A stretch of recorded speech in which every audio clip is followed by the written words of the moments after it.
إن الحمد لله نحمده ونستعينه ونستغفره ونعوذ بالله من شرور أنفسنا وسيئات أعمالنا من يهده الله فلا مضل له ومن يضلله فلا هادي له وأشهد أن لا إله إلا الله وحده لا شريك له وأشهد أن محمدا عبده ورسوله يا أيها الذين آمنوا اتقوا الله حق تقاته ولا تموتن إلا وأنتم مسلمون يا أيها الناس اتقوا ربكم الذي خلقكم من نفس واحدة وخلق منها زوجها وبث منهما رجالا كثيرا ونساء واتقوا الله الذي تساءلون به والأرحام إن الله كان عليكم رقيبا يا أيها الذين آمنوا اتقوا الله وقولوا قولا سديدا يصلح لكم أعمالكم ويغفر لكم ذنوبكم ومن يطع الله ورسوله فقد فاز فوزا عظيما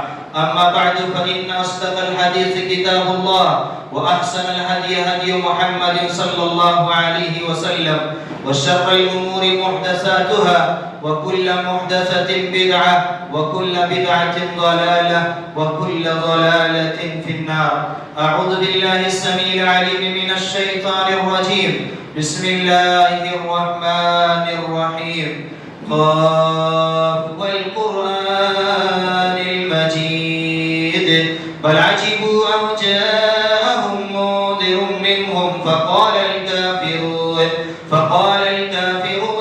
هذا شيء عجيب أإذا متنا وكنا ترابا ذلك رجع بعيد قد علمنا ما تنقص الأرض منهم وعندنا كتاب حفيظ بل كذبوا بالحق لما جاءهم فهم في أمر مريج أفلم ينظروا إلى السماء فوقهم كيف بنيناها وزيناها وما لها من فروج والأرض مددناها وألقينا فيها رواسي وأنبتنا فيها من كل زوج بهيج تبصرة وذكرى لكل عبد منيب ونزلنا من السماء ماء مباركا فأنبتنا به جنات وحب الحصيد والنخل باسقات لها طلع نضيد رزقا للعباد وأحيينا به بلدة ميتا كذلك الخروج كذبت قبلهم قوم نوح وأصحاب الرس وثمود وعاد وفرعون وإخوان لوط وأصحاب الأيكة وقوم تبع كل كذب الرسل فحق وعيد أفعينا بالخلق الأول بل هم في لبس من خلق جديد وقال الله تعالى في القرآن الكريم اقرأ كتابك كفى بنفسك اليوم عليك حسيبا سورة الإسراء آية نمبر 14 وعن أبي هريرة رضي الله عنه قال رسول الله صلى الله عليه وسلم من كان يؤمن بالله واليوم الآخر فليكرم ضيفه ومن كان يؤمن بالله واليوم الآخر فليصل رحمه ومن كان يؤمن بالله واليوم الآخر فليقل خيرا أو ليصمت رواه البخاري حدیث نمبر 6138 معزز بزرگان دین نوجوان ساتھیوں پردہ نشین مائیں اور بہنیں اور عزیز بچوں آج کی اس خطبہ جمعہ میں جس موضوع کو لے کر کے آپ کے بیچ حاضر ہوا ہوں موضوع ہے کردار کی تعمیر میں تصور آخرت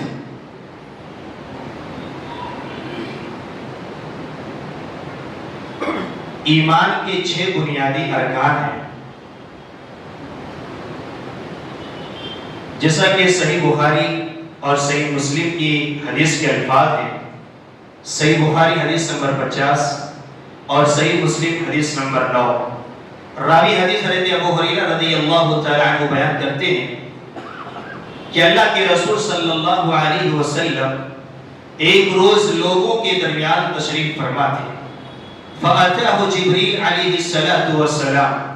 اتنے میں حضرت جبریل علیہ السلام آپ کے پاس تشریف لائے. تو آپ صلی اللہ علیہ وسلم سے حضرت جبریل علیہ السلام نے سوال کیا مل ایمان، ایمان کسے کہتے ہیں؟ تو آپ صلی اللہ علیہ وسلم نے فرمایا ان تؤمن باللہ وملائکتہ وکتبہ وبلقائہ ورسولہ وتؤمن بالبعث. کہ ایمان باللہ یہ ہے کہ اللہ پر ایمان رکھا جائے، ملائکہ پر ایمان لایا جائے،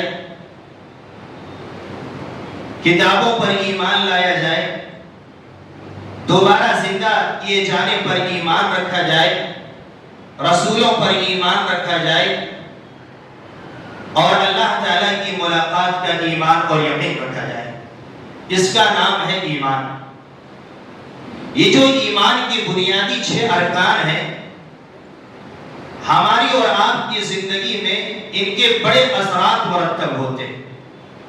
جس انسان کے دل میں اللہ پر ایمان ہو، آخرت کے دن پر ایمان ہو، بعث بعد الموت کا انہیں یقین ہو، اللہ رب العالمین سے ملاقات کا یقین ہو، دوبارہ زندہ کیے جانے پر اسے ایمان ہو، فرشتوں اور کتابوں پر ایمان ہو، تو ان کے انسانی زندگی پر بڑے اچھے اثرات مرتب ہوتے. آپ یوں کہہ لیجئے جس کا ان 6 بنیادی چیزوں پر ایمان ہوتا ہے اس کے عقیدے اور نظریات کی اصلاح ممکن ہے، ان کے اخلاق اور کردار کی اصلاح ممکن ہے، وہ ہمہ وقت گناہوں سے بچ سکتا ہے اور اللہ رب العالمین کا ہمہ تن مطیع اور فرما بردار ہو سکتا ہے. لیکن جس کا ان چیزوں پر ایمان نہ ہو وہ کچھ بھی کر سکتا ہے، وہ گمراہی کی انتہا کو بھی پہنچ سکتا ہے، وہ حرکت بھی کر سکتا ہے کہ جس کا ہم اور آپ تصور بھی نہیں کر سکتے. ہم اور آپ یہ سوچنے پر مجبور ہو سکتے ہیں کہ آخر ایک مسلمان بھی یہ کام کر سکتا ہے کیا؟ چونکہ اس کا ایمان کے جو بنیادی ارکان ہیں ان چیزوں پر کامل ایمان اور یقین نہیں، جس کی وجہ سے وہ گری سی گری حرکت تک کر بیٹھتا ہے، اللہ رب العالمین کی عبادت میں شریک کر ٹھہراتا ہے، اللہ اور اس کے رسول کی مرضی کے مطابق وہ زندگی نہیں گزارتا بلکہ اپنی منمانی کی زندگی گزارتا ہے. اسی لیے اللہ سبحانہ و تعالی نے بیان فرمایا سورۃ النساء آیت نمبر 136 میں وَمَن يَكْفُرْ بِاللَّهِ وَمَلَائِكَتِهِ وَكُتُبِهِ وَرُسُلِهِ وَالْيَوْمِ الْآخِرِ فَقَدْ ضَلَّ ضَلَالًا بَعِيدًا.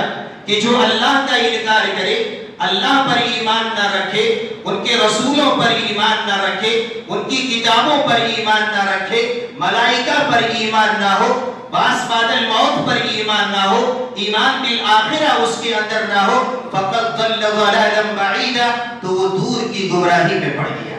گویا یہ ایمانیات ہمیں اور آپ کو گمراہی سے بچانے والی چیز ہے، ہمیں اور آپ کو ضلالت سے نکال کر ایمان اور ہدایت کی روشنی کی طرف لانے والی چیز ہے. ایمان بالآخرہ کا ہمارے کردار اور ہمارے اخلاق، ہماری نظریات، ہمارے عادات اطوار، ہمارے افکار اور ہمارے خیالات کا صحیح رخ دینے میں ایک مؤثر کردار عطا کرتا ہے. اس کا بڑا اہم رول ہوتا ہے. ایمان بالآخرہ کا معنی اور مطلب ہی یہی ہوتا ہے کہ ایک دن ہم زندہ کیے جائیں گے، ہمارا حساب اور کتاب ہوگا. اس دنیا فانی سے جانے کے بعد ایک زندگی ہوگی، جس زندگی میں صرف حساب ہی ہوگا، جس زندگی میں عمل نہیں ہوگا. اس فانی زندگی کا ایک ایک ذرے کے بارے میں حساب اور کتاب ہوگا. اگر کسی انسان کے ذہن و دماغ میں یہ بات بیٹھ جائے تو انشاءاللہ اس کی زندگی گلزار بن جائے گی، اس کے لیے جینے کا مزہ ہی کچھ الگ ہوگا، اور اس دنیا میں اللہ رب العالمین کی رحمتوں اور برکتوں کے سائے میں ہمیشہ وہ فیضیاب ہوتا رہے گا. یہ کتنی بڑی چیز ہے. اگر کسی کے اندر فکر آخرت آ جائے، آخرت کا ڈر آ جائے، اللہ تعالیٰ کی گرفت کا ڈر اور خوف آ جائے تو وہ گناہوں سے رک جاتا ہے. اس کے کئی ایک واقعات ہیں صحابہ کرام کی زندگی کو اگر آپ پڑھیں گے تو آپ کو ایسے ایسے عجیب و غریب واقعات ملیں گے کہ جہاں کوئی دیکھنے والا نہیں تھا سوائے اللہ کے، لیکن فکر آخرت کی وجہ سے، آخرت پر کامل ایمان کی وجہ سے، اللہ پر کامل ایمان کی وجہ سے انہوں نے اپنے دامن کو گناہوں سے لت پت ہونے سے محفوظ رکھا، انہوں نے اپنے دامن کی حفاظت کی، اپنی عزت کی حفاظت کی اور گناہوں سے وہ دور رہے۔ ظاہر سی بات ہے جب کسی کے سامنے بروز قیامت ان کی زندگی کی کتاب کھول دی جائے گی اور اس سے کہا جائے گا اقرأ کتابک کفی بنفسک اليوم علیک حسیبا، ہم میں سے ہر ایک کی کتاب کو ہمارے سامنے بروز قیامت کھول دیا جائے گا کہ پڑھ لے تو اپنی کتاب، تو نے دنیاوی زندگی میں کیا عمل کیا تھا، کتنی خطائیں کی تھی، کتنی چوریاں کی تھی، کس قدر تم نے شراب پیا تھا، کس قدر تم نے حرام کام کا ارتکاب کیا تھا۔ اقرأ کتابک، پڑھ لے تو اپنی کتاب، آج تیرے حساب کے لیے، تیری کتاب کے لیے اور تیری گرفت کے لیے خود تو ہی کافی ہے۔ سورۃ الکہف آیت نمبر 59 میں اللہ سبحانہ وتعالی نے بیان فرمایا وَقُضِيَ الْكِتَابُ فَتَرَى الْمُجْرِمِينَ مُشْفِقِينَ مِمَّا فِيهِ وَيَقُولُونَ يَا وَيْلَتَنَا مَا لِهَذَا الْكِتَابِ لَا يُغَادِرُ صَغِيرَةً وَلَا كَبِيرَةً إِلَّا أَحْصَاهَا وَوَجَدُوا مَا عَمِلُوا حَاضِرًا وَلَا يَظْلِمُ رَبُّكَ أَحَدًا، کہ جب مجرمین کے سامنے ان کی کتاب کو کھول دیا جائے گا، دنیاوی زندگی کے اعمال کو کتابی شکل میں اس کے سامنے رکھ دیا جائے گا، وہ مجرمین، وہ گنہگار اس کتاب کو دیکھ کر کے ڈر جائیں گے اور کہیں گے ہائے افسوس، اس کتاب نے تو میری کوئی حرکت چھوڑا ہی نہیں ہے، اس کتاب میں تو میری ہر حرکت نوٹ ہے، اس میں ہر چیز موجود ہے، میرا چھوٹا عمل بھی موجود ہے، میرا بڑا عمل بھی موجود ہے، لا یغادر صغیرۃ ولا کبیرۃ الا احصاها، اس میں تو ہر چیز موجود ہے، اس میں ہر چیز موجود ہے، اس نے کسی چیز کو چھوڑا نہیں ہے۔ تو مجرمین اپنے نامۂ اعمال کو دیکھ کر کے ڈر جائیں گے اور گھبرا جائیں گے۔ حضرت علی رضی اللہ تعالیٰ عنہ کہا کرتے تھے، امام بخاری رحمہ اللہ نے صحیح بخاری میں تعلیقاً حضرت علی رضی اللہ تعالیٰ عنہ کے قول کو نقل فرمایا ہے، وہ کہا کرتے تھے ارتحلت الدنیا مدبرہ، لوگوں یہ دنیا جا رہی ہے، وارتحلت الآخرہ مقبلہ والآخرۃ مقبلہ، اور آخرت آ رہی ہے، یہ دنیا جا رہی ہے اور آخرت آ رہی ہے، وَلِكُلِّ عَبْدٍ مِّنْهُمْ بَنُونَ، اور ان میں سے ہر ایک کا چاہنے والا ہے، دنیا چاہنے والے بھی ہیں اور آخرت کے طلبگار بھی ہیں۔ فَكُونُوا مِنْ أَبْنَاءِ الْآخِرَةِ، لوگوں تم آخرت کے طلبگار بنو، وَلَا تَكُونُوا مِنْ أَبْنَاءِ الدُّنْيَا، اور دنیا کے طلبگار نہ بنو۔ فَإِنَّ الْيَوْمَ عَمَلٌ وَلَا حِسَابٌ، کیونکہ اس دنیا میں عمل ہے حساب نہیں، وَغَدًا حِسَابٌ وَلَا عَمَلٌ، اور بروز قیامت حساب ہوگا عمل نہیں ہوگا۔ یہ فرق ہے اس دنیا کا اور اس دنیا کا۔ اس دنیا میں عمل ہے، یہاں حساب نہیں ہے، یہاں کوئی سوال کرنے والا آپ کو نہیں ملے گا، لیکن بروز قیامت جیسے ہی آپ کی آنکھ بند ہوگی، جیسے ہی آپ کے سانس کے دھاگے ٹوٹیں گے، جیسے ہی آپ کی آنکھیں بند ہو جائے گی، آپ کو قبر میں داخل کر دیا جائے گا، وہیں سے آپ کا حساب شروع ہوگا، وہیں سے آپ سے سوال کیا جائے گا، وہیں سے آپ کا پوچھ گچھ ہوگا اور وہیں سے آپ کا حساب و کتاب شروع ہو جائے گا۔ تو یہ دنیا عمل کی جگہ ہے، یہاں حساب نہیں ہے، اور آخرت میں حساب ہے، وہاں عمل نہیں۔ یہ فرق ہے اس دنیا کا اور اس دنیا کا۔ اگر یہ فرق ہمارے سامنے واضح ہو جائے تو انشاءاللہ ہمارے عقائد و نظریات کی اصلاح ہو سکتی ہے، ہمارے کردار کی اصلاح ہو سکتی ہے، ہمارے وضاحت کا اصلاح ہو سکتا ہے، ہمارے چال ڈھال کا اصلاح ہو سکتا ہے، ہمارا شب و روز اسلامیات میں گزرے گے انشاءاللہ العزیز، اگر ہمارا اس پر یقین اور ایمان ہو جائے۔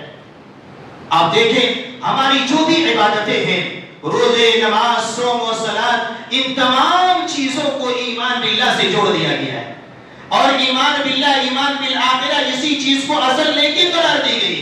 فرمایا اللہ سبحانہ وتعالی نے سورۃ البقرہ آیت نمبر 177 میں وَلَيْسَ الْبِرَّ أَن تُوَلُّوا وُجُوهَكُمْ قِبَلَ الْمَشْرِقِ وَالْمَغْرِبِ، نیکی یہ صرف نہیں ہے کہ مشرق اور مغرب کی جانب تم اپنا چہرہ موڑ دو، اپنا رخ موڑ دو، وَلَكِنَّ الْبِرَّ مَنْ آمَنَ بِاللَّهِ وَالْيَوْمِ الْآخِرِ، اصل نیکی تو یہ ہے کہ اللہ پر ایمان رکھا جائے، اصل نیکی تو ہوگی آخرت پر ایمان رکھا جائے، اصل نیکی تو یہ کہ کتابوں پر ایمان لایا جائے، رسولوں پر ایمان لایا جائے، فرشتوں پر ایمان لایا جائے، اور پھر نیکی کے ڈھیر سارے راستوں کو بیان کرنے کے بعد اللہ سبحانہ وتعالی نے بیان فرمایا اولئک الذین صدقوا واولئک هم المتقون، یہی لوگ سچے لوگ ہیں اور یہی لوگ پرہیزگار قسم کے لوگ ہیں۔ تو ہماری جو بھی نیکی ہے اسے ایمان باللہ سے جوڑ دیا گیا ہے، اسے ایمان بالرسل سے جوڑ دیا گیا ہے، اسے ایمان بالکتب سے جوڑ دیا گیا ہے، اسے ایمان بالملائکہ سے جوڑ دیا گیا ہے۔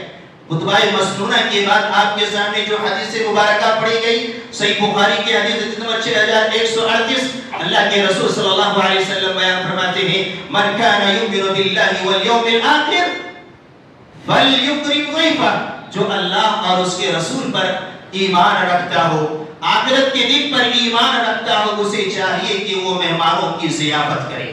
وَمَنْ كَانَ يُؤْمِنُ بِاللَّهِ وَالْيَوْمِ الْآخِرِ، جو اللہ اور آخرت کے دن پر ایمان رکھتا ہو اسے چاہیے کہ وہ صلہ رحمی کرے۔ وَمَنْ كَانَ يُؤْمِنُ بِاللَّهِ وَالْيَوْمِ الْآخِرِ فَلْيَقُلْ خَيْرًا أَوْ لِيَصْمُتْ، جو اللہ اور آخرت کے دن پر ایمان رکھتا ہو اسے چاہیے کہ خیر بات کہے یا پھر خاموش رہے۔ آپ اس حدیث مبارکہ میں غور کریں، کتنی ایک نیکیوں کا تذکرہ کیا گیا، اور ان تمام نیکیوں کا تذکرہ کرتے ہوئے کہا گیا کہ اللہ پر ایمان کا تقاضا ہے کہ خیر بات کہی جائے، رسول پر ایمان کا تقاضا ہے کہ مہمانوں کی ضیافت کی جائے، اور اللہ اور اس کے رسول پر ایمان کا تقاضا ہے کہ پڑوسیوں کے ساتھ اچھا برتاؤ کیا جائے۔ اس قسم کی ڈھیر ساری حدیثیں آپ کو ملیں گی۔ تو ایمان بالآخرہ ہمارے کردار اور ہمارے اخلاق کو سنوارنے بڑا اہم رول ادا کرتا ہے، اس لیے ایمان بالآخرہ کو ہم مراد ترجیح دیں، ایمان باللہ کی اہمیت کو سمجھیں اور اس کے مقام کو سمجھیں اور اس کے فوائد و ثمرات کو سمجھیں۔ صحیح مسلم کی حدیث کے الفاظ ہیں، حدیث نمبر 2878، راوی حدیث حضرت جابر بن عبداللہ رضی اللہ تعالی عنہ وہ بیان کرتے ہیں کہ نبی اکرم صلی اللہ علیہ وسلم نے بیان فرمایا یبعث کل عبد علی ما مات علیہ، یبعث کل عبد علی ما مات علیہ، بروز قیامت انسان کا حشر ہوگا ان اعمال کے نتیجے پر جن اعمال پر اس کا خاتمہ ہوا ہو۔ ہم اور آپ اٹھائے جائیں گے بروز قیامت ان اعمال کی بنیاد پر، ہمارا حساب و کتاب ہوگا جن اعمال پر ہمارا خاتمہ ہوا۔ اگر ہمارا خاتمہ نعوذ باللہ کفر اور شرک پر ہوا ہو تو ہمارا اور آپ کا حشر کیا ہوگا، آپ خود سمجھیں اس چیز کو۔ اگر ہمارا خاتمہ بدعات اور بدعات کے ترویج میں ہوا ہو تو ہم خود سمجھیں کہ ہمارا انجام کیا ہونے والا ہے۔ اگر ہمارا خاتمہ شراب پیتے ہوا ہو تو ہم خود سمجھیں کہ ہمارا انجام کیا ہونے والا ہے۔ اگر ہمارا خاتمہ چوریاں کرتے ہوا ہو تو ہم خود سمجھیں کہ ہمارا انجام کیا ہونے والا ہے۔ اگر ہمارا خاتمہ اس طرح کی دیگر برائیوں اور کبائر اور صغائر گناہ پر ہوا ہو تو ہم خود سمجھیں کہ ہمارا انجام کیا ہونے والا ہے۔ اللہ کے رسول نے فرمایا یبعث کل عبد، بروز قیامت بندہ اٹھایا جائے گا ان اعمال کی بنیاد پر جن اعمال پر اس کا خاتمہ ہوا ہو۔ اللہ کے رسول صلی اللہ علیہ وسلم نے بیان فرمایا، صحیح بخاری اور صحیح مسلم کی حدیث کے الفاظ ہیں لا یزنی الزانی حین یزنی وہو مؤمن، ایک زنا کرنے والا جب زنا کرتا ہے ایمان اس کے اندر نہیں رہتا ہے۔ زنا اور ایمان ایک جگہ جمع نہیں ہو سکتا ہے۔ جس جگہ بدکاری پائی جائے گی، زناکاری پائی جائے گی، وہاں ایمان نہیں رہ سکتا۔ وَلَا يَسْرِقُ حِينَ يَسْرِقُ وَهُوَ مُؤْمِنٌ، جب کوئی چوری کرنے والا چوری کرتا ہے اس کے دل سے ایمان نکل جاتا ہے۔ جہاں چوری ہوگی، جہاں ڈاکہ زنی ہوگا، جہاں حقوق الناس کے حقوق کی ہڑتائی ہوگی، وہاں پہ ایمان نہیں ہوگا۔ وَلَا يَشْرَبُ حِينَ يَشْرَبُهَا وَهُوَ مُؤْمِنٌ، اور جب کوئی شرابی شراب نوش کرتا ہے، شراب پیتا ہے تو اس سے ایمان نکل جاتا ہے۔ اب غور کریں، اگر ان گناہوں کے کرتے ہوئے، ان برائیوں کو انجام دیتے ہوئے ہمارا خاتمہ اسی حال پر ہو جائے تو ہمارا انجام کیا ہونے والا ہے؟ ہمارا انجام کیا ہونے والا ہے؟ اللہ کے رسول صلی اللہ علیہ وسلم بیان فرماتے ہیں بروز قیامت ہر ایک سے سوال کیا جائے گا، ہر ایک سے سوال کیا جائے گا۔ 5 سوالات ہوں گے، جب تک ان سوالات کا جوابات وہ دے نہ لے وہ اللہ رب العالمین کے آگے سے ٹس سے بس نہیں ہو سکتے۔ انہی سوالوں میں سے ایک سوال کیا ہوگا؟ وَمَاذَا عَمِلَ فِيمَا عَمِلَ، جو ہم نے تجھے علم دین عطا کیا تھا اس پر کتنے عمل کیا؟ ہم نے جو تمہیں زندگی عطا کی تھی اس زندگی کو تم نے عطی اللہ اور رسول کے مطابق کس قدر گزارا؟ اور ہم نے تمہیں جو جوانی عطا کی تھی اس جوانی کو تم نے کیسے استعمال کیا. وَعَنْ مَالٍ مِّنْ أَيْنَ اكْتَسَبَهُ وَفِيمَ أَنْفَقَهُ. ہمارے اور آپ کے مال کے بارے میں سوال ہوگا کہ مال کہاں سے کمایا تھا اور اس مال کو کہاں پہ صرف کیا تھا. جب تک کہ ان سوالوں کا جوابات دے نہ لیں گے اللہ رب العالمین کے سامنے سے ہمارا قدم ٹس سے مس نہیں ہو سکتا. ہمارا قدم ٹس سے مس نہیں ہو سکتا. اور جن کا خاتمہ بھی خیر نہیں خاتمہ بھی شر پہ ہوتا ہے نہ اس پر آسمان روتی ہے نہ زمین روتی ہے. نہ اس پر آسمان روتا ہے نہ زمین روتی ہے. جب فرعون اور آل فرعون دریا میں غرق کیا گیا فما بقت علیہم السماء والارض. اس پر نہ آسمان رویا نہ زمین روئی. کیونکہ فرعون اور آل فرعون نے کبھی وہ نیکی نہیں کی تھی کہ جس نیکی کی محرومیت کی وجہ سے یہ زمین روئے کہ اب کوئی نیکی کرنے والا نہ رہ گیا. اور نہ ہی انہوں نے کوئی ایسی نیکی کی تھی جو آسمان میں پہنچ رہی ہو کہ اب اس کا انتقال ہو گیا اب وہ برباد ہو گیا اس کی نیکی کا سلسلہ ختم ہو گیا اب کیسے اس کی نیکی پہنچے گی. تو اس کا رونے والا کوئی نہیں رہا چونکہ وہ رب کے نافرمان تھے. انا ربکم الاعلی کا جنہوں نے دعویٰ کیا کہ میں تم سب کا پروردگار ہوں. جو نافرمان ہوتے ہیں جو معصیت کے ارتکاب کرنے والے ہوتے ہیں اس پر کوئی رونے والا نہیں ہوتا ہے. اللہ کے رسول صلی اللہ علیہ وسلم کے پاس سے ایک زنانے کا گزر ہوتا ہے. صحیح بخاری اور صحیح مسلم کی حدیث کے الفاظ ہیں. آپ صلی اللہ علیہ وسلم نے فرمایا مستریح و مستراح منہ. یہ جنازہ یا یہ صاحب جنازہ یا تو آرام پا گیا یا اس جنازے سے دنیا والے آرام پا گئے. مستریح اور مستراح منہ. صحابہ کرام نے کہا اللہ کے رسول صلی اللہ علیہ وسلم مل مستراح والمستراح منہ. یہ مستریح اور مستراح منہ نے فرق کیا ہے. یہ آرام پا گیا اور اس سے آرام پا گیا یہ ذرا سمجھنے میں دشوار ہو رہی ہے. تو آپ صلی اللہ علیہ وسلم نے بیان فرمایا والعبد المؤمن یستریح من نصب الدنیا وعطاہ الى رحمت اللہ. ایک مومن کا جب انتقال ہوتا ہے تو دنیاوی اذیتوں دنیاوی تکلیفوں سے وہ نجات پا جاتا ہے اور اللہ تعالیٰ کی رحمت میں اسے جگہ مل جاتی ہے. والعبد الفاجر یستریح منه العباد والبلاد والشجر والدواب. اور جب کسی فاجر کا انتقال ہوتا ہے کسی مشرک کا انتقال ہوتا ہے کسی کافر اس دنیا سے جاتا ہے کوئی کافر اس دنیا سے جاتا ہے رب کا نافرمان اس دنیا سے جاتا ہے یستریح منہ العباد. دنیا والے اس سے آرام پا جاتے ہیں. یہ شہر یہ دیہات آرام پا جاتے ہیں. یہ دواب یہ چوپائے یہ شجر یہ درخت یہ نباتات ساری چیزیں اس سے نجات پا جاتے ہیں. اچھا ہوا چلا گیا ہمیں راحت مل گئی. اچھا ہوا چلا گیا ہمیں راحت مل گئی. تو فرعون اور آل فرعون جو دریا میں غرق ہوا اس پر کوئی رویا نہیں. سبوں نے اللہ کا شکر ادا کیا. اچھا ہوا ایک ظالم انسان اس دنیا سے چلا گیا. وہ انسان چلا گیا جنہوں نے لاکھوں بچوں کی گردنیں اڑا دی ایک بچے کی تلاش میں جن کے دل میں رحم نام کی کوئی چیز نہیں تھی جو بے رحم اور سفاک انسان تھا. فما بقت علیہم السماء والارض. ایمان بالآخرہ اگر ہمارے اندر آ جائے تو انشاءاللہ ہم ہر قسم کی گناہوں سے بچ سکتے ہیں. انشاءاللہ ہر قسم کے گناہوں سے بچ سکتے ہیں. سنن نسائی کی حدیث کے الفاظ ہیں حدیث نمبر 3230 راوی حدیث حضرت مرثد بن ابی مرثد الغنوی رضی اللہ تعالی عنہ. اب جانتے ہیں حضرت مرثد بن ابی مرثد الغنوی رضی اللہ تعالی عنہ کون صحابی رسول تھے؟ بڑے بہادر شخص تھے. بڑے پہلوان صحابی رسول تھے. زمانہ جاہلیت میں بہت بڑے ڈاکو رہا کرتے تھے. جب یہ اسلام قبول نہیں کیے تھے دین میں نہیں آئے تھے اسلام کی نعمت سے سرفراز نہیں ہوئے تھے تو بہت بڑے ڈاکو تھے. یہ بہت بہادر اور شجاعت قسم کے صحابی رسول تھے. جب یہ ایمان لائے تو اللہ کے رسول صلی اللہ علیہ وسلم نے انہیں ایک کام تھمایا تھا. وہ کام کیا تھا؟ مکہ سے مسلمان قیدیوں کو مدینہ منورہ بآسانی اٹھا کر کے لانا. چونکہ یہ پہلوان تھے جس کے بازو میں طاقت تھی اللہ کے رسول صلی اللہ علیہ وسلم نے ان کے جسم کو دیکھتے ہوئے ان کے لیے ایک بڑا کام متعین کیا تھا کہ ابو مرثد غنوی ہی یہ کام کر سکتے ہیں. چنانچہ ایک مرتبہ حضرت ابو مرثد الغنوی رضی اللہ تعالی عنہ مکہ سے ایک قیدی کو اٹھانے کا وعدہ کیا. اس سے بات طے کی. جب وہاں پہنچے اسے اٹھانے کے لیے تو مکہ میں ایک فاحشہ عورت رہا کرتی تھی. ایک فاحشہ عورت رہا کرتی تھی جس کا نام تھا اناق. اور حضرت ابو مرثد کا ان سے زمانہ جاہلیت میں دوستانہ تعلق تھا. وہ پہچانتے تھے حضرت ابو مرثد الغنوی رضی اللہ تعالیٰ عنہ کو. جو ہی انہوں نے حضرت ابو مرثد کو ایک دیوار کے سائے میں دیکھا, کہا ھذا من ھذا مرثد اہلا یا مرثد مرحبا و اہلا یا مرثد. کہا ابو مرثد ہو, مبارک ہو, خوش آمدید ہو, آؤ ابو مرثد, آج کی رات تم میرے یہاں گزارنا, آج کی رات تم میرے یہاں گزارنا.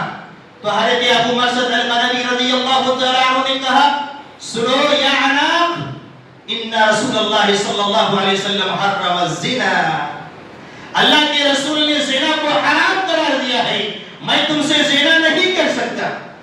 ذرا غور کریں, حضرت ابو مرثد الغنوی رضی اللہ تعالیٰ رات کی تنہائی میں ہے, کوئی دیکھ نہیں رہا ہے, جس عورت سے ان کی ملاقات زمانہ جاہلیت میں بھی اس سے ملاقات تھی, وہ دعوتی گناہ دے رہی ہے. لیکن حضرت ابو مرثد الغنوی کہتے ہیں کہ میں یہ کام نہیں کر سکتا, اللہ کے رسول نے اسے حرام قرار دیا ہے. اس سے عناق نامی خاتون اور عورت نے کہا اگر تم مجھ سے اپنا چہرہ کالا نہیں کرو گے, مجھ سے بدکاری نہیں کرو گے, تو میں شور مچاؤ گی اور تم قیدیوں کو یہاں سے لے نہیں جا سکتے ہو. کہا مچاؤ تم شور. انہوں نے شور مچائی.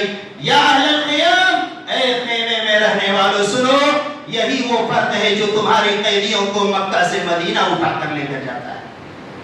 یہی وہ خار پشت ہے. خار پشت کہا جاتا ہے راتوں میں جا کر کے کوئی کام کرنا, اسے خار پشت سے تعبیر کیا جاتا ہے جو اپنے جسم میں سے لوگوں کو دفاع کرنے والا ہو. تو یہی وہ خار پشت انسان ہے جو تمہارے قیدیوں کو مکہ سے مدینہ لے کر کے جاتا ہے. حضرت ابو مرثد الغنوی کہتے ہیں کہ میں ایک پہاڑی کے پیچھے جا نکلا اور اس پہاڑی کے ایک غار میں چھپ گیا. وہاں چھپ جانے کے بعد 8 لوگوں نے میرا تعاقب کیا. وہ 8 لوگ میرے سر کے پاس پہنچے, اس غار کے منہ تک پہنچ گئے, حتیٰ کہ وہ پیشاب کر رہا تھا, ان کے پیشاب میرے سر پر آ رہا تھا, ان کے پیشاب کے قطرے میرے سر پر گر رہے تھے. لیکن اللہ رب العالمین نے اسے دیکھنے سے اندھا کر دیا تھا. وہ نامراد ہو کر کے واپس گیا. پھر میں اس سے قیدی مسلمان کو لینے کے لیے گیا اور پھر میں اسے لایا, ایک درخت کے نیچے لا کر کے میں نے اس کی بیڑیاں کو کھولا. بیڑیوں کو کھولنے کے بعد میں نے اللہ کے رسول صلی اللہ علیہ وسلم سے سارا واقعہ بیان کیا. اور پھر میں نے اللہ کے رسول کیا میں اس عناق عورت سے نکاح کر لوں, کیا میں اس عناق عورت سے نکاح کر لوں؟ اللہ کے رسول صلی اللہ علیہ وسلم خاموش رہے. اللہ کے رسول صلی اللہ علیہ وسلم خاموش رہے. یہاں تک کہ یہ آیت کریمہ نازل ہوئی, الزانیۃ لا ینکحها الا زان او مشرک, ایک زانیہ عورت سے ایک زانی ہی نکاح کر سکتا ہے. تم مومن ہو, زانیہ سے تمہارا نکاح جائز نہیں. یہ ہے ابو مرثد الغنوی رضی اللہ تعالیٰ عنہ. دیکھیں کیسے گناہ سے وہ بچے. اللہ رب العالمین کا خوف اس کے اندر آیا, ایمان باللہ اس کے اندر تھا, تو زنا اور بدکاری سے وہ بچ گئے. حضرت یوسف علیہ السلام جس کے واقعے کے بارے میں ہم اور آپ کون نہیں جانتے, کون نہیں جانتا اس کے حسن و جمال کے نتیجے میں عزیز مصر نے اسے دعوتی گناہ دی تو کیا کہا تھا, معاذ اللہ انہ ربی احسن مثوایا, اللہ کی پناہ میں تمہاری اس دعوتی گناہ پہ لبیک نہیں کر سکتا, اللہ تعالیٰ نے مجھے بڑا اچھا ٹھکانہ عطا کیا. تو فکر آخرت اپنے اندر لائیے میرے عزیزو, اللہ کا ڈر اپنے اندر لائیے میرے عزیزو. جب آپ کے اندر ایمان باللہ ہوگا اور ایمان بالآخرہ ہوگا تو انشاءاللہ آپ بڑے سے بڑے گناہوں سے اپنے آپ کو محفوظ رکھ سکتے ہیں. آپ ذرا غور تو کریں, ہمارے نبی محمد مصطفیٰ صلی اللہ علیہ وسلم جن کے اگلے پچھلے سارے گناہ معاف کر دیے گئے, مگر پھر بھی آخرت کا ڈر کتنا تھا, تصور آخرت کس قدر ٹوٹ ٹوٹ کر آپ کے اندر بھرا ہوا تھا. ایک مرتبہ آپ صلی اللہ علیہ وسلم نے حضرت عبداللہ بن مسعود رضی اللہ تعالی عنہ سے کہا, اقرأ علیہ, میرے اوپر قرآن پڑھ کر کے سناؤ, میرے اوپر قرآن پڑھ کر کے سناؤ. تو حضرت عبداللہ بن مسعود رضی اللہ تعالی عنہ نے کہا, اقرأ علیک علیک انزل, اے اللہ کے رسول صلی اللہ علیہ وسلم کیا میں آپ کے اوپر قرآن پڑھوں جبکہ قرآن تو آپ کے اوپر نازل کیا گیا ہے. کہا ہاں, آج میری دلی تمنا ہے, آج میری دلی خواہش ہے کہ میں قرآن کریم کو کسی اور کی زبانی سماعت کروں. چنانچہ میں نے سورۃ النساء کی تلاوت شروع کی. عبداللہ بن مسعود بیان کرتے ہیں کہ میں نے سورۃ النساء کی تلاوت شروع کی, اور جب سورۃ النساء کی اس آیت کریمہ پر ہم پہنچے فَكَيْفَ إِذَا جِئْنَا مِن كُلِّ أُمَّةٍ بِشَهِيدٍ وَجِئْنَا بِكَ عَلَى هَؤُلَاءِ شَهِيدًا. پس کیا حال ہوگا اس وقت، پس کیا حال ہوگا اس وقت اے نبی محترم، جب ہر امت میں سے ایک گواہ کو بلایا جائے گا اور ان تمام گواہوں کے بیچ میں آپ کو بطور شہادت اور گواہی کے بلایا جائے گا. اتنے تلاوت کرنا تھا کہ آپ صلی اللہ علیہ وسلم کی آنکھیں بھر آئیں. آپ نے کہا عام سے رک جاؤ. راوی حدیث بیان کرتے فرعیت عینا، میں نے آپ کی دونوں چشمے مبارک کو دیکھا، میں نے آپ کی دونوں آنکھیں مبارک کو دیکھا. وہ آنکھیں بھری ہوئی تھی، وہ آنکھیں آنسو بہا رہی تھی، آنسوؤں سے وہ آنکھیں لبالب بھری ہوئی تھی. یہ تھے ہمارے رسول صلی اللہ علیہ وسلم. پس کیا حال ہوگا اس وقت جب امت میں سے ہر گواہ کو بلایا جائے گا اور تمام گواہوں کے بیچ میں جناب محمد رسول اللہ صلی اللہ علیہ وسلم کو بطور گواہ پیش کیا جائے. اسے کہتے ہیں فکر آخرت. آپ نے حضرت عمر بن خطاب رضی اللہ تعالیٰ عنہ کی اس واقعے کو تو سنا ہی ہوگا. صحیح بخاری اور صحیح مسلم کی حدیث کے الفاظ ہیں. حضرت مسور بن مخرمہ رضی اللہ تعالیٰ عنہ راوی حدیث وہ بیان کرتے ہیں کہ جب حضرت عمر بن خطاب رضی اللہ تعالیٰ عنہ زخمی کر دیے گئے، وہ بڑے بے چین اور پریشان رہا کرتے تھے. حضرت عبداللہ بن حضرت ابن عباس رضی اللہ تعالیٰ عنہ نے اسے تسلی دی. کہا اے امیر المومنین، آپ اس قدر بے چین کیوں ہیں؟ آپ اس قدر گھبرائے ہوئے کیوں ہیں؟ آپ نے تو نبی کی صحبت نصیب فرمائے، آپ کو تو نبی کی صحبت نصیب ہوئی، آپ کو تو حضرت ابوبکر صدیق رضی اللہ تعالیٰ عنہ کی صحبت نصیب ہوئی. اور جب ان لوگوں سے آپ الگ ہوئے، جدا ہوئے، تو یہ دونوں آپ سے راضی اور خوش تھے. اور آپ کو تو ہم لوگوں کی بھی صحبت نصیب ہوئی، اور انشاءاللہ جب ہم لوگوں سے بھی آپ الگ ہوں گے تو ہم لوگ بھی آپ سے راضی اور خوش ہوں گے.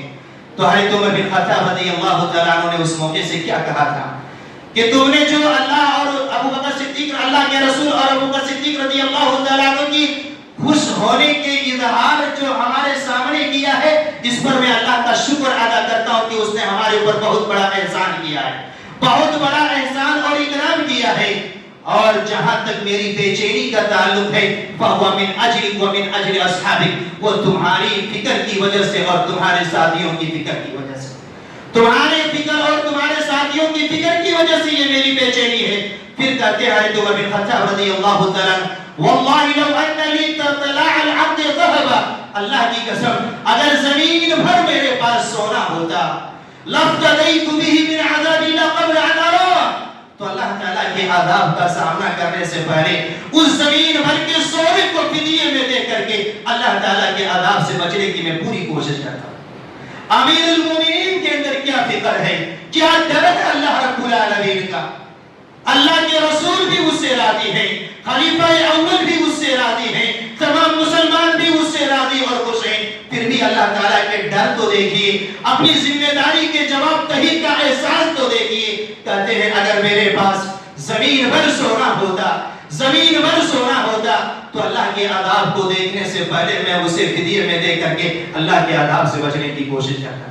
اسے کہتے ہیں تصور آخرت، اسے کہتے ہیں فکر آخرت. اگر آج ہمارے اندر یہ چیز آ جائے تو انشاءاللہ ہماری دنیا اور آخرت سنور سکتی ہے. اللہ تعالیٰ سے دعا ہے یا اللہ ہم سبوں کو تصور آخرت کی توفیق عطا فرما، آمین. یا اللہ ہم میں سے جو بیمار انہیں شفاء کاملہ اور شفاء عاجلہ عطا فرما، آمین. یا اللہ ہم میں سے جو بے روزگار ہیں ان کی روزی روٹی میں تو برکت عطا فرما. یا اللہ ہماری صفوں میں تو اتحاد عطا فرما. یا اللہ ہمارے اندرونی اختلافات کو ملت میں تبدیل فرما. یا اللہ ہم سب کو ایک رہنے اور ایک بن کر کے اس دنیا سے جانے کی توفیق عطا فرما، آمین. والسلام علیکم.